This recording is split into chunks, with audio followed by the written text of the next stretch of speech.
Hi guys, Motec's gone all high tech today. I've got a whiteboard.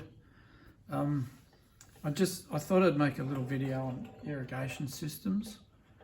A lot of guys think that they're high tech and difficult, and they're looking at other YouTube channels and they're putting irrigation in and they're all thinking it's too hard for them. And I just wanted to sort of make a few videos on different things and simplify them a bit for guys who have like no experience and would like to put an irrigation system in maybe their own house, or there's one at a property that they work at that's broken, or they don't understand what's going on. So I just thought I'd really simplify it so it gives you a bit of understanding of how they work. I mean, they're very simple, really. Some of the high-tech systems that are on golf courses and that are a bit more involved, but simple residential is what I'm talking about here. Just basic stuff that maybe as a mowing contractor you might even want to explore a bit and even get into, but you might have no idea on what you're looking at. So I just drew a little diagram. I've spent a heap of money, as you can see, and I bought a whiteboard. Like the channel's going off, let me tell you. Not, but anyway, up here, this is just a garden tap. So this is what's coming out of your house, right? Your simple garden tap. Now this is very basic, and this is hooked up straight to your tap.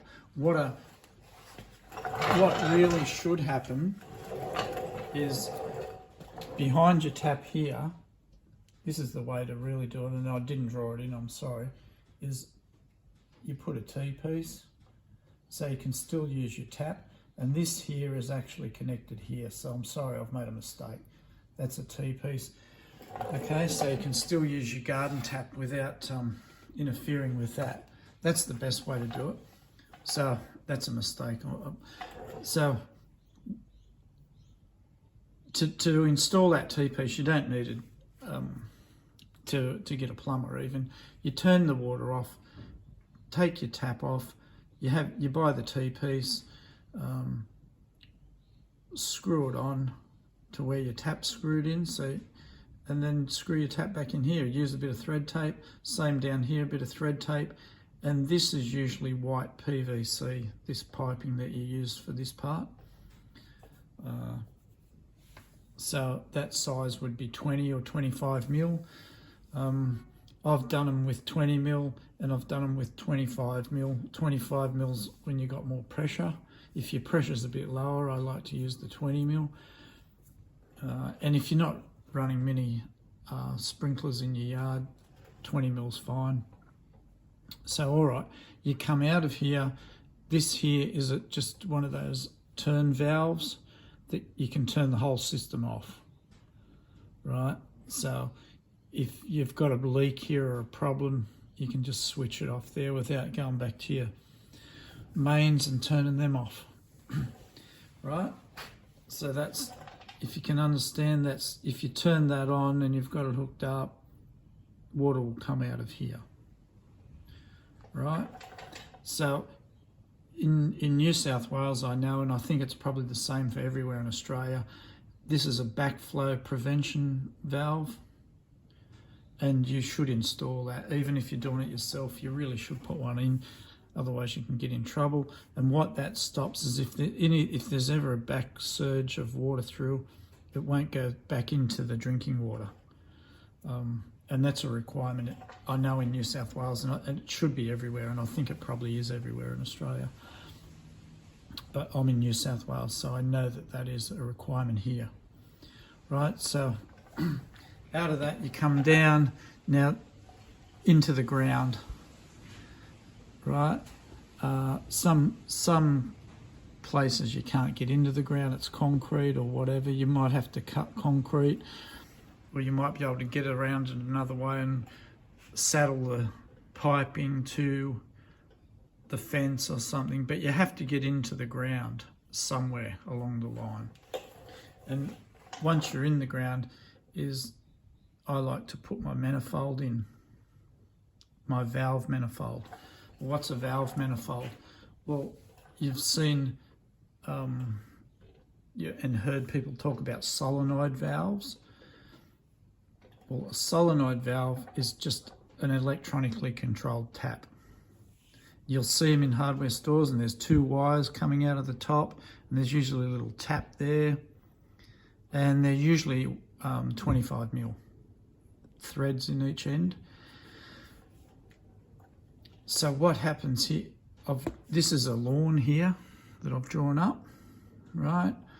And I've worked out that we need 3 lines, right, to irrigate that lawn properly. Why do we have to have 3 lines? Well, I can't run 9 sprinklers off one line because there's not enough pressure. This is what you have to work out. This is probably the hardest part of any irrigation system, is working out your pressure and your flow. Usually on a sprinkler, which I have one here, it'll tell you, there's a little chart, the KPA and the arc projection, or how far it'll throw. So you can buy a little pressure gauge. They're not too dear at Bunnings, or an irrigation shop will sell one, or there is other ways of filling a bucket and working out how long it takes, but I won't go into that. But you need to work that out so you know how many sprinklers you can run on each line. So I've done that here. We're trying to make it simple for you just to start off. So I've worked out I need 3 lines of 3 sprinklers. So I need 3 valves, and they're linked together, and that's called a valve manifold, right? And you can actually buy the screw together plastic manifold from hardware stores. I don't like mentioning Bunnings all the time, but Bunnings sell them. They sell the valves. You can go into the shop and screw the manifold together and see for yourself how it works. So you've come down with your PVC, you've gone into your valve manifold. Yeah, here, like I say, I like to just use the white PVC, which you can buy short lengths of, and glue it together with, you should use pressure glue, which is the green one, on these joins, like an elbow, or whatever you need. And this part here is what they put the little green valve boxes around that are level with the ground usually. That's your valve manifold, right? So out of your valve manifold, we're coming into the lawn. So this is trenched in like at least 100mm. Deeper, 200mm is much preferable, because if you're going to spike your lawn, core your lawn, or someone sticks a garden fork in, you don't want them to puncture your pipes. So you want that as deep as you feel necessary. 300's even better. It's up to you. It's hard digging these trenches in some lawns. That's probably the hardest part about doing the actual job, is digging the trenches. But it's worth it because it's very satisfying when you do it. So say this is valve 1. I've come out, I'm into my lawn. 1 sprinkler here, 1 sprinkler here. Why do I want those sprinklers there? Because when you irrigate, this is a quarter throw, see, it's a quarter. You want that to water to that head and around to that head, right? And this one here should water to that head and around to that head. And that's called head-to-head watering. You want that for evenness.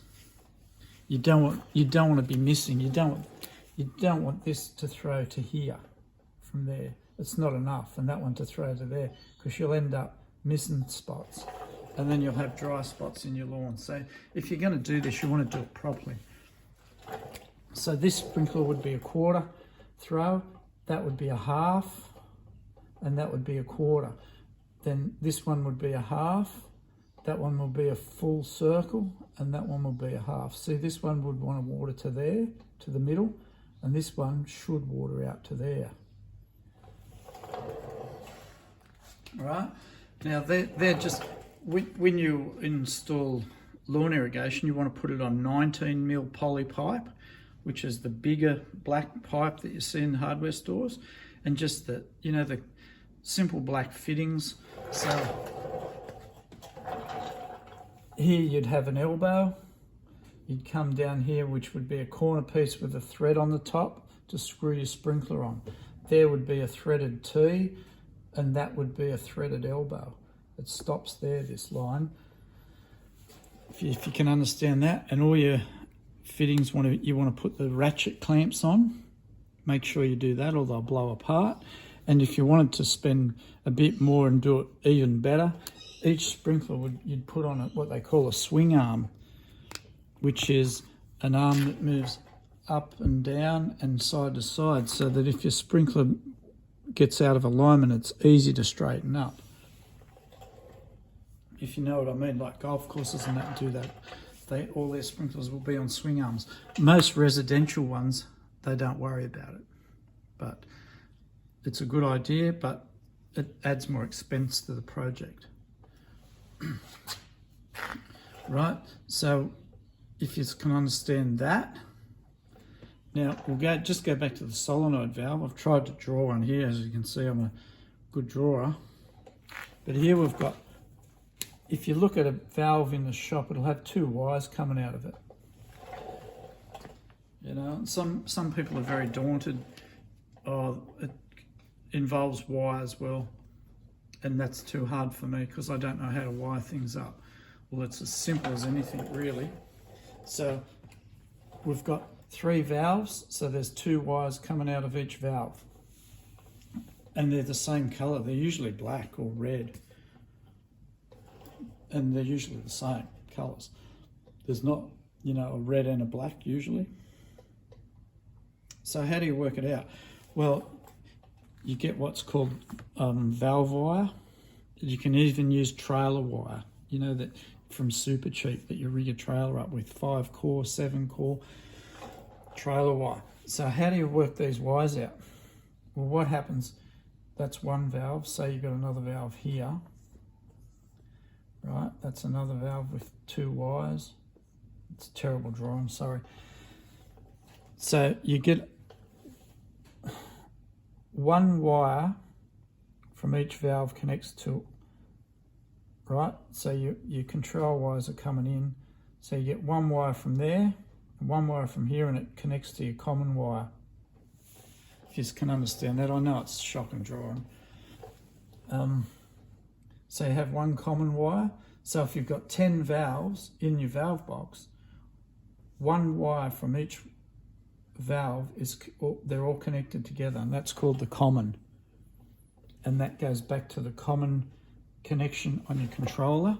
And then your other wire is, say you've got 4-core wire. One's your common. Your red wire might go here. Your blue wire might go to that valve, and your green wire will go to the next valve. You just can understand that. So it's as simple as anything, and they're just joined. You can join them with, some irrigation places will sell waterproof wire connectors, just an electrical wire connector, BP connector, and put a bit of silicone over it to waterproof it once you've joined them up, and they'll last forever. Okay, so your wire, say this is your control wire with your 4 wires in it, goes back to your control box. And to wire that up, you open it up and there'll be a common. So your common wire goes to your common, and then your red, your green, your blue will be valve 1, 2, 3. And if you wire it up and station 1, they're called stations. Each one of them is a station. So there's 3 stations. Station 1's here. Station 1 on there is, you've hooked it up and it's watering here and you want it to water. You just change the wires around. So you've got all that flexibility. It's, you know, it's easy to do. Other things, what sort of sprinklers do you put in?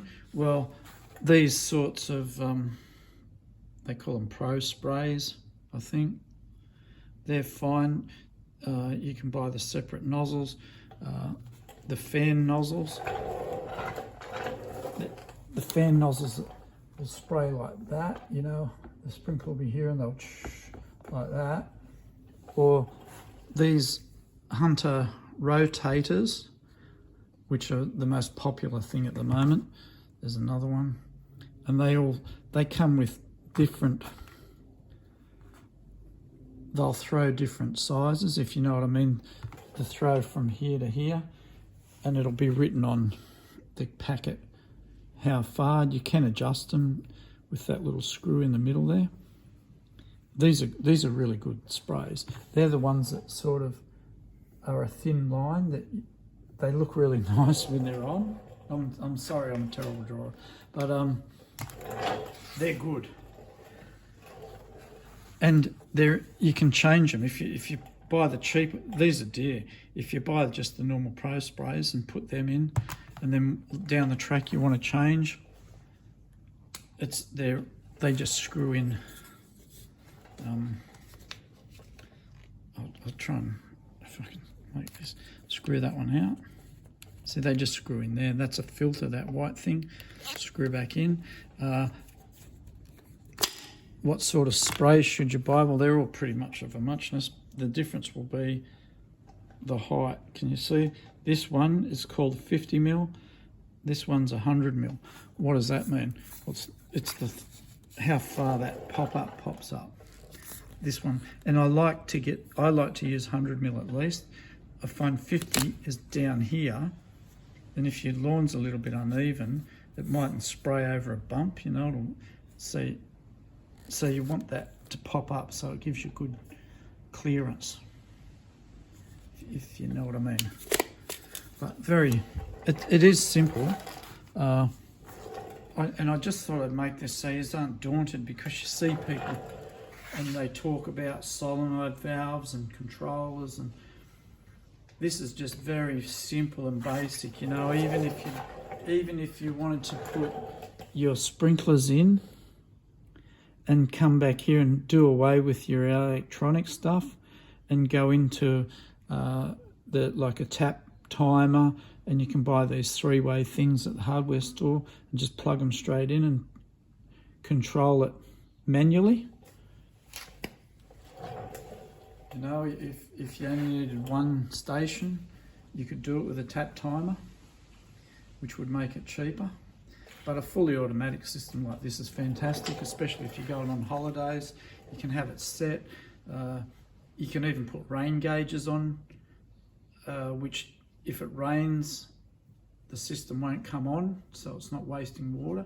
And these days, the control, you can spend as little or as much as you like on a controller once you've put the main system in.